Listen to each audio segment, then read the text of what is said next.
Hello again. Hope you're enjoying life in the Northwoods. Of course, the quarantine life is a little bit different from how we usually would do things here in the spring, but of course, the social distancing is definitely doing its part to flatten the curve. Difficult, but and it's as we know, it is especially difficult for you, our friends in our area nursing homes who are don't get the visitors you would normally get, don't get folks to come in to read to you. So that's why we're doing this. We get to read to you from the great David Maraniss' book, When Pride Still Mattered, A Life of Vince Lombardi. It is a delight to read. So we last left off where Vince Lombardi had just become the offensive line coach at Army, which is a tremendous success, coached by head coach Colonel Red Blake. So we begin. Lombardi wanted nothing more than to please Blake, a father figure who had the eminence and reserve that Harry Lombardi, old 5x5, lacked. Vince's bluster turned to obsequiousness when he was within range of the coach. At times, he came across like a bootlicking corporal, snapping off refrains of "Yes, Colonel," and "Yes, sir," to Blake's slightest requests. It's hard to picture him, Vince Lombardi, obsequious to anyone on the face of the earth, but that's early days. Yet it is hard to imagine two less similar personalities than Red Blake, the Presbyterian Scotsman from the middle American town of Dayton, Ohio, and Vince Lombardi, the Irish Catholic from Sheepshead Bay. Blake was all understatement, reserved, aloof, stern, outwardly cool. He stood alone at practice, tall and straight in his Army baseball cap, sweatshirts, football trousers cut off below the knee, and woolen socks, barking out crisp commands, rarely needing to modulate the tone of voice, just a nod and a look that said he could not be fooled. When he saw something that displeased him, he called the offender over and quietly explained what should have been done. He disciplined by way of teaching. His one curse word was, "Jesus, Katie!" More often, "Jeebers, Katie!" And yet his, quote, presence was overwhelming, said Doug Kenna. Quote, he radiated authority. He was really in charge. Lombardi was overstated, emotional, enthusiastic, explosive, hungry for stories and action, quick to laugh and cry and yell, his deep, distinctive voice reverberating across the practice field. He thrived on resistance, another force pushing back at him, physically and mentally, and he confronted the players spontaneously, swearing and steaming all hands-on demonstrations, just like with the high school boys at Saints, demanding that the linemen hit him, and he hit back. The irony was that the cadets spent most of their hours at West Point with someone in their face as they rehearsed drills on the plane and marched through archways to classes and meals and made their beds and lined up for inspection, always with someone vociferously demanding more of them. And they looked forward to football practice as a respite from the daily grind. Lombardi threatened that equilibrium. He came in attacking, and there was some culture shock at first. The players were not accustomed to being confronted so vigorously. Some hated him for it. This was part of the rough soul that Blake saw in him and attempted to soften. Quote, he toned down my temper, or tried to, Lombardi said of Blake years later. Quote, when I'd get too intense and explosive on the field, he'd call me into his office the next day and sit there and look at me and twirl his class ring, West Point 1920, and say, Vince, we just don't do it that way at West Point. You can't talk that way to cadets. You can't drive them that way because they're being driven all day. End quotes. There was one dominating characteristic that Blake and Lombardi shared, an overwhelming will to win. Quote, there was never any question that we were not allowed to lose, said Doug Kenna, who became one of Blake's closest friends as player and assistant coach. Quote, that was the general attitude. We did lose, but it was a bleak day at West Point when that happened. To the poetic sportsman's code of Grantland Rice, that wins and losses meant less than how you played the game. Blake was once heard to reply with clean brevity, quote, eyewash. He was a miserable loser and proud of it. Blake posted his 10 football axioms on the walls of the Army dressing room. Axiom number 1 was about the distinction between losing and sportsmanship. Quote, there never was a champion who, to himself, was a good loser. There is a vast difference between a good sport and a good loser. In Blake's opinion, the, quote, purpose of the game is to win. To dilute the will to win is to destroy the purpose of the game. In this, as in most matters, he was influenced by General MacArthur. He never forgot MacArthur's words, quote, there is no substitute for victory. MacArthur, or Dauntless Doug as he was known by fellow cadets at the turn of the century, had played baseball for 3 years at West Point, a right fielder with a weak bat who willed himself on base. During his senior year, he managed the 1902 football team. By the time he returned to the Point, 2 decades later to serve as superintendent from 1919 to 1922, he was a football man through and through, regarding it as another form of wargaming. When Blake and the other players of that era looked over at the sidelines during practice, invariably they caught sight of MacArthur, pacing back and forth, riding crop in hand. Before he left that post for the Philippine Islands, his thoughts on the correlation between sport and war were carved in the stone portals of the gymnasium. Quote, upon the fields of friendly strife are sown seeds that, upon other fields, on other days, will bear the fruits of victory. He followed Army football religiously from then on, scouring press guides and magazines, watching highlight films whenever possible, memorizing the biography of every player, even third stringers, height, weight, age, hometown. Even during the toughest days of World War II, according to his wife, he spent hours thinking about Army football, one of the few diversions that could relax his mind. After Army walloped Navy 23-7 in 1944 to finish undefeated, MacArthur sent Blake a telegram saying that they had, quote, stopped the war to celebrate the magnificent success of the greatest of all Army teams. He was fascinated by Blake's coaching strategies and their parallels on the fields of battle. When Blake became an early proponent of two-platoon football using specialists on offense and defense, MacArthur remarked that this, quote, makes the game more and more in accord with the development of tactics in actual combat. Once after Blake informed him that he had lost both his line and backfield coaches, MacArthur lamented that, quote, it could not have failed to be a great blow. However, this again follows the technique of war, for you always lose your best men in the heat of battle.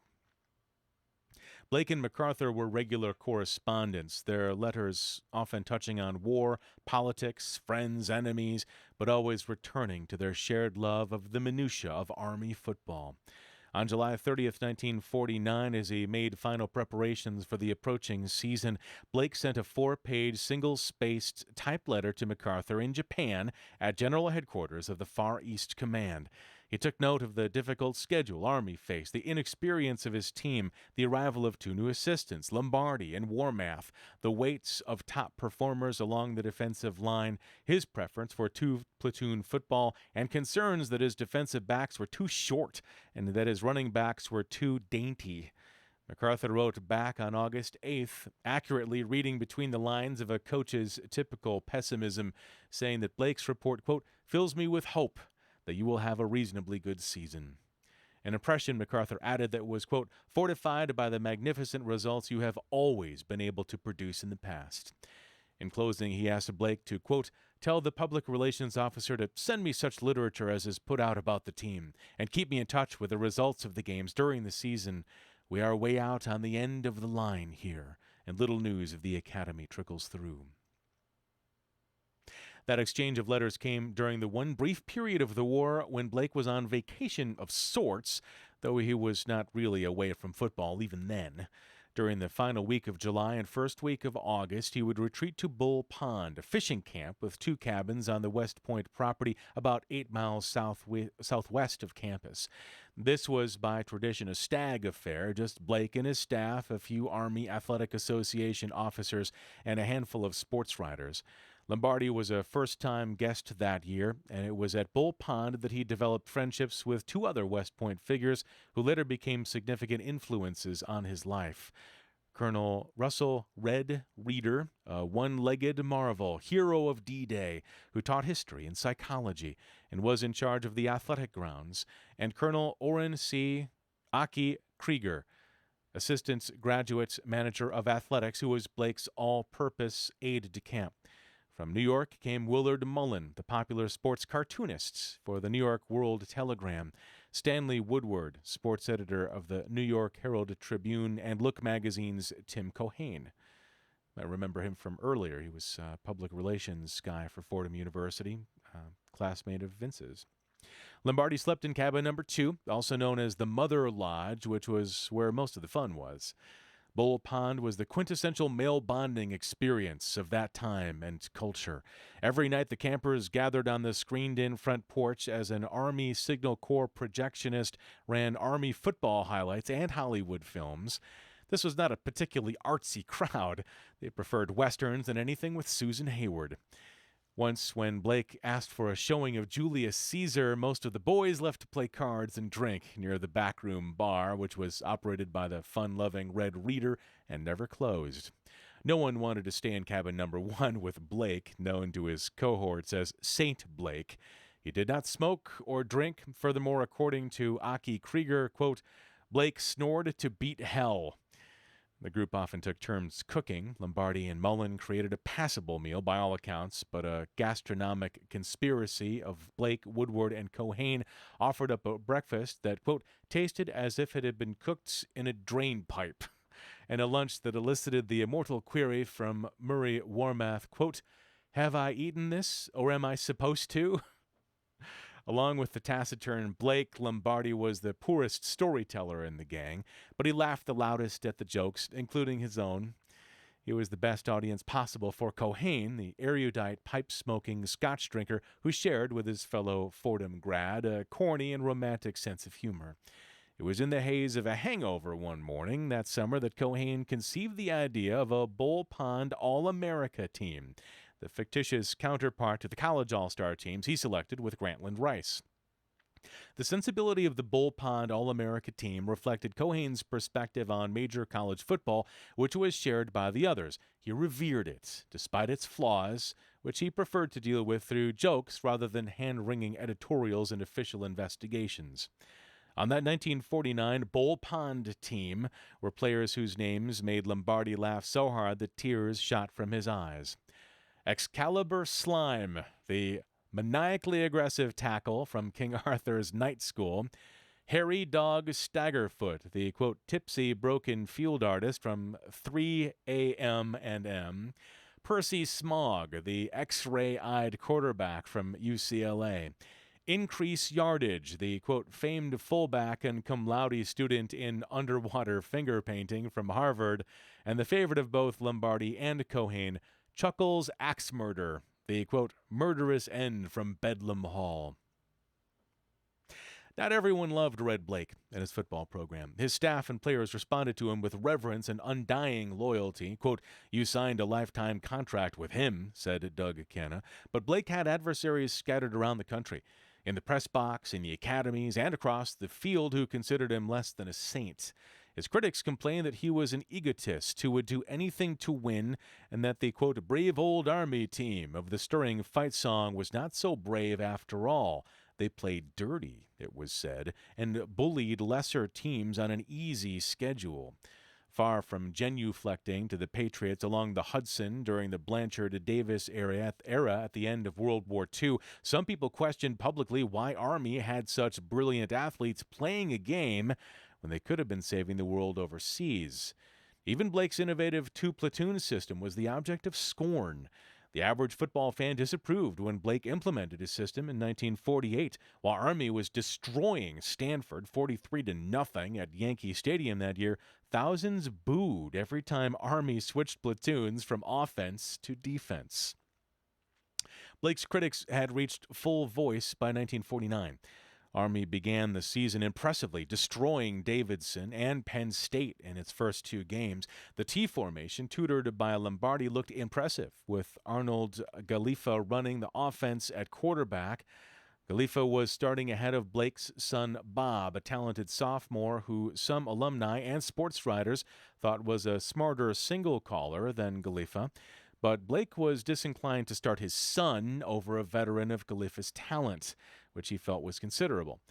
In one of his letters to MacArthur, he had written, quote, "In Galiffa, our quarterback and passer, we have a sharpshooter of unusual ability who, aside from a temperament which goes with the Italian youngsters, has all the qualities of an All-American." West Point then was dominated by the Anglo-Saxon culture of men like Blake and MacArthur, and Italians were thought of in stereotypical fashion as fiery and emotional, which was more true of Lombardi than Galiffa. Early that season, Lombardi had encountered the prevailing attitude when Blake asked him to address the West Point Society of Retired Colonels and Generals in Manhattan. It was his first appearance before the brass, and Lombardi was nervous on the drive down. After showing game films and appraising the team, he thought he had survived the ordeal when an old warhorse rose from his chair and scolded him for starting Galiffa ahead of Bobby Blake. Quote, "The only reason you're playing Galiffa is because he's Italian," came the charge. Lombardi was so enraged by the accusation that he could, quote, "feel the hair standing up on the back of his neck." He was never known for his quick wit, but this time he found an answer that calmed him down and made the others chuckle as well. Quote, "That's not the reason at all," Lombardi said. Quote, "I'm playing him because I'm Italian." End quote. In fact, Galiffa was starting because Red Blake wanted him to start. Lombardi, like his grouchy old critic, privately preferred Bob Blake at quarterback. For the third game of the season in early October, the Army team rode the train out to Ann Arbor to face Michigan in the college game of the year. Michigan was top-ranked, unbeaten in more than 2 seasons, and Blake had been preparing for this game for 10 months since that first staff meeting on New Year's morning. Every down and distance tendency that Michigan had revealed in previous games, what play they most likely would run on 1st and 10, 3rd and long, 3rd and short, what plays they preferred from left formation, what plays they relied on in their own territory, in their opponent's territory, all of that had been seen on film and plotted before the season by Lombardi, Warmath, and the other assistants. Kenna, Paul Amen, and Johnny Sauer. Perhaps Blake's finest staff ever, all but Kenna, who opted for the business world, became successful head coaches. They also studied the Michigan offensive players individually, scrutinizing their movements for inadvertent tip-offs of what play was coming. The laborious process of looking at film with scientific precision was a revelation to Lombardi, who had done little of it at Fordham and none at Saints. Quote, "It's surprising how many players tipped by the position of their feet, the angle of their body. You could tell whether it was a wedge play, pass play, dive play, sweep," Lombardi said later. Quote, "You see whether a lineman can be had to the inside. You make notes on paper and put books together on the formations and the personnel." End quote. The key discovery from the Michigan game films was that their defensive linemen were inordinately tall with high centers of gravity. Army's offensive line could handle them by blocking low, coming in under the forearm charge. In the week before the game, Lombardi drilled the linemen relentlessly, taking the defensive position himself and having them charge at his shins and ankles. Such comprehensive analysis and adjustment would become routine among football coaches decades later, but it was rare then. It gave Blake an advantage on the field, not unlike a card player who is expert at counting cards, competing against opponents relying on the luck of the draw. The talent or hand that is dealt is of primary importance, but analysis can make a crucial difference between consistent winning and losing. Blake's signature talent was using all this data to create something clean and simple. He had what Lombardi called, quote, "the great knack of knowing what offensive plan to use against what defense, and then discarding the immaterial and going with the strength." All the detailed preparations resulted not in a mass of confusing statistics and plans, but in the opposite, paring away the extraneous, reducing and refining until all that was left was what was needed for that game against that team. It was a lesson Lombardi never forgot, and the benefits of that system were apparent during the big game in Ann Arbor. Playing before a full house of 97,000 Michigan fans, Army defeated the seemingly invincible Wolverines 21-7. But the game did more than enhance Army's standing in the national polls. It also inflamed Blake's reputation for dirty play. During a reverse play, Michigan's passing right halfback, Chuck Ortman, was knocked unconscious as he was trying to make a block. To Michigan fans, Ortman's concussion became the symbol of West Point thuggery. After the game, the Michigan Daily printed an interview with W.H. Hobbs, an eminent professor of geology, who charged that Ortman had been kicked between the eyes by Army's fullback Gil Stevenson. Hobbs wrote letters to colleagues around the country accusing Army of intentionally trying to cripple its opponents. He found an ally in a Harvard professor who watched Army defeat the Crimson 54-14 the following week and declared that in his 22 years working as an official, this Army team was the dirtiest he had seen. Quote, Army had more mud slung at it than a dredge could discover under the Mississippi, wrote Blake's friendly scribe, Tim Cohane, in Look. Was it deserved? Army indisputably played a ferocious brand of football, its games marked by bruising tackles and bruised feelings, but Benny Oosterbaan, Michigan's coach, disagreed with Professor Hobbs, saying that Blake's team played hard but fairly. Game films later showed that Ortman had been accidentally clocked on the head by the knee of one of his own blockers, and he could not have been kicked by Stevenson in any case, since Stevenson played only offense that day. Army's notoriety as a corps of bullies had been established nonetheless, and only spread further as the season progressed. A few more members of the New York Press Corps joined the anti-Blake chorus after the Cadets overwhelmed Columbia 63-6.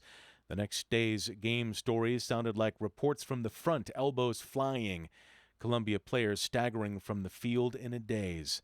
This served as mere warm-up for the commotion at Smitchie Stadium in early November when Army was host to Lombardi's old team, Fordham. The Rams came to West Point with much to prove. They had run through the season unbeaten to that point, surprising even themselves, and an upset of Army would bring national recognition for the first time since Sleepy Jim Crowley's final year at Fordham before World War II. Fordham's best players had played for Lombardi and wanted to show their old mentor that they could excel without him. This group included Joe Lombardi, his little brother, who had transferred to Fordham only after his older brother's departure. Then there was the coach, Ed Danowski, to whom the game was a venue for revenge against the former aide who had tried to overthrow him. Quote, we went up there with a chip on our shoulder, said Herb Seidel, Fordham's center. In a sense, Tim Cohane was responsible for it all. In his strategic position as Fordham alumnus and Blake confidant, he had pressured both sides to schedule the game, thinking the prestigious opponent would help Fordham regain national stature. As was his custom, Cohane drove to West Point from his home in Scarsdale, New York, several hours before kickoff, singing college fight songs all the way up, and went directly to the press box to take in the thrill of a football Saturday. This was his notion of heaven on earth. No sight stirred him more than Smitchie Stadium and its environs along the Hudson. Quote, they have likened its beauty to the stade in ancient Athens, he once wrote in a letter to a friend. Quote, the gridiron running north and south as well groomed as the front lawn of a palace. Along the west side, a tier of concrete stands, roofless, slopes up to the wooded hills, and extends around to both end zones, forming a square-cut letter C. Atop the steep wooded hill to the north sits old Fort Putnam, first built in 1798. Smitchie was built less for size than for beauty. The spectator in the west stand repeatedly catches himself looking beyond to the breathtaking backdrop of the road, the reservoir, the knoll, the observatory, the colonial homes, and the cadets' chapel. So much for the splendor of the setting. When the game started and Fordham and Army went at each other, there was nothing beautiful to be seen. Army eventually won 35-0. But the score was secondary. The fight was the game. Even Cohane had to confess it was more brawl than football, as he wrote later in Look.